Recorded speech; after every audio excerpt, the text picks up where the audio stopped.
Guys, আজকে আমি একটা গেম প্লে ভিডিও শুট করছি, তো চলো দেখাই। গেমটার নাম হচ্ছে বিচ বাগি রেসিং। তো চলো গেমটাও স্টার্ট করছে। আমি একটা কুইক রেস এখন খেলবো। এটা খুবই পপুলার গেম, খুব ভালোই গ্রাফিক্সের গেম, আপনারা খেলতে পারেন, খুব ভালো অ্যানিমেশন। আমি টিকি টেম্পল ইউজ করছি, খুব ইজি কিন্তু। আর রিস ক্যারেক্টার আর বাগি কার। টোটাল 6 পিপল খেলছে এখানে, আর দুটো ল্যাপ আছে। এখন এটা ফার্স্ট ল্যাপ।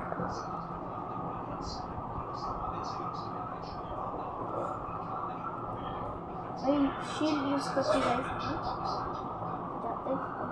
চলো কিছুক্ষণ এগিয়ে গিয়ে তোমাদের দেখাচ্ছে। ও দেখো এখানে দেখাচ্ছে, আর একটুখানি গেলেই ও পৌঁছে যাবে। এর মধ্যে ফোর্থ আছে, কি থার্ড হয়ে উইন হয়ে গেছে। এবার এখন 2 ল্যাপ স্টার্ট হয়ে গেছে। ওজনের মধ্যে